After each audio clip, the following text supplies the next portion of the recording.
I have just completed a 9,800 kilometre journey from one side of Australia to the other in a 2023 rear-wheel drive standard range Tesla Model Y. This video is a debrief of that trip and includes lessons learned.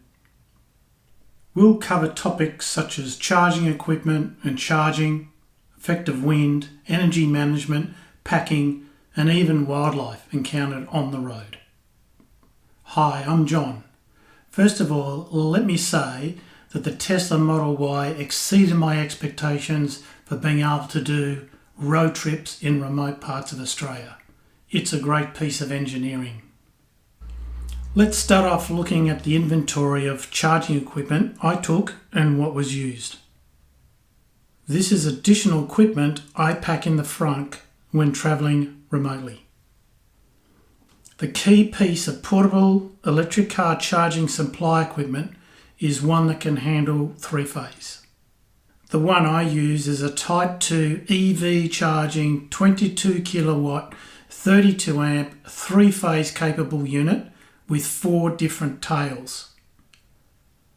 It is a bit of an investment, but if you're serious about heading into the remoter parts of Australia, it is a key piece of equipment.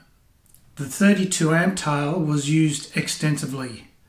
It allowed me to charge at the maximum rate for the Tesla Y, which is at 11 kilowatts from a 32 amp three-phase supply.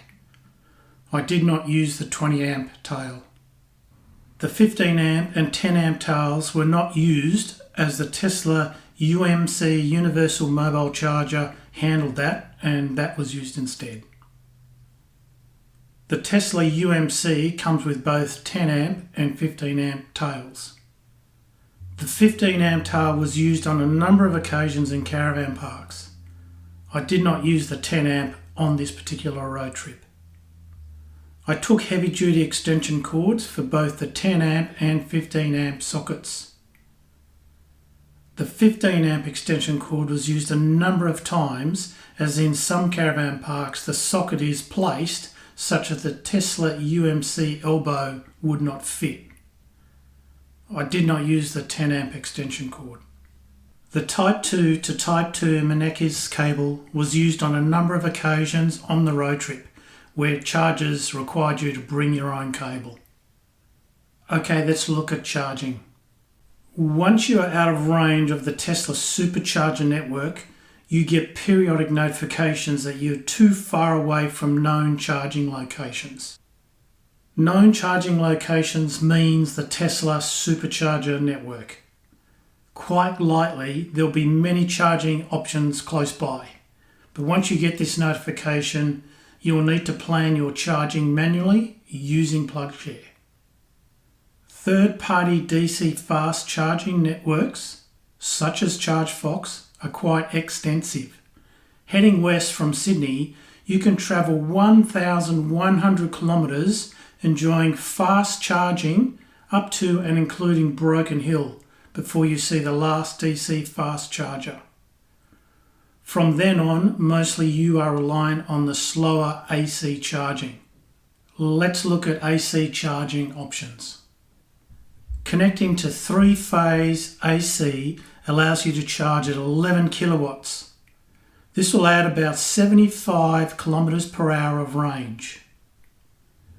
The Tesla Y pulls about 16 amp per phase, so connecting to a 32 amp or 20 amp will still give you 11 kilowatts. What turned out to be a good routine was we planned to stop at a three-phase in the middle of the day.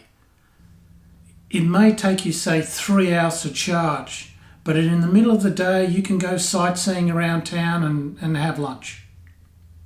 Where we were restricted to 15 amp sockets, such as in a caravan park, we generally stayed overnight due to the slower charging speed. Typically you charge at about 18 kilometres an hour. Overnight, say 12 hours, that's 200 kilometres of range added. A number of AC charging stations that we used required you to bring your own cable. The Type 2 to Type 2 Mannekes cable was used. Let's look at the effect of wind. A material headwind can impact considerably on your range. The Tesla takes into account real-time forecast and adjusts the charge needed for a particular drive accordingly, as seen in this example from Norseman to Kalgoorlie. When we started driving, the Tesla continually updated against the strong winds and adjusted the anticipated energy use accordingly. Shortly into this drive, the forecast of strong winds was found to be right. We finished the journey at Kalgoorlie with the wind impacting the range by 18.5%. Fortunately, the Tesla had taken wind into account when we charged back at Norseman. Here's another example for a journey from Baladonia to Cocklebitti. We woke up to news that our easterly journey will encounter a significant headwind. Even though we charged overnight at Baladonia to 100%, the Tesla is recommending we stay below 110 km an hour to make the journey. We are doing a maximum of 110 km an hour anyway, so no impact. Also, the journey distance is only 246 kilometres to arrive with 5% charge. The Tesla should be able to do that without a sweat, regardless of what the wind conditions are. Anyway, we monitored as we went along and arrived in Cocklebitti with 18% charge remaining. If it looked like we'd be challenged to make it to the destination, we would slow down to, say, 90 kilometres an hour and just monitor. The Tesla has a sophisticated energy management system. Take time to learn how it works. It is surprisingly accurate, and if your journey is marginal, where it looks like you arrive with 5 or 10%, then monitor progress as you go along, and that way you'll ensure you won't get stuck. The information the Tesla provides you during the drive is amazing. For instance, the points of interest pages as you go along is a great feature. With satellite view, your travelling is enhanced as you can see what is near you. There was plenty of occasions where we pulled over and had a look at something that we normally would have just driven past if we hadn't known it was there. That said, it relies on internet connectivity, which is not always available. The Tesla navigation system is great, but not flawless. A good example is on our last day we were travelling from Hay in New South Wales to home in Sydney.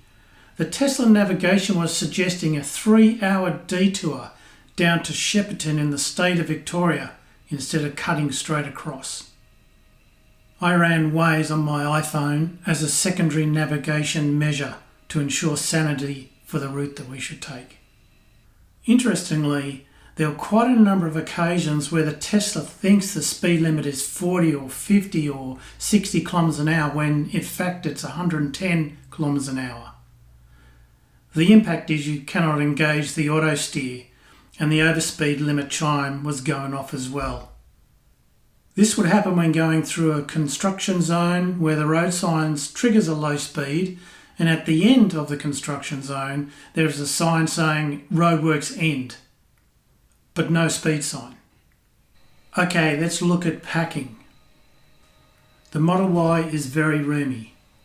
The back seats were put down and a blanket and 50 by 50 centimetre interlock foam mats laid down to protect the interior and also reduce the noise from rattles.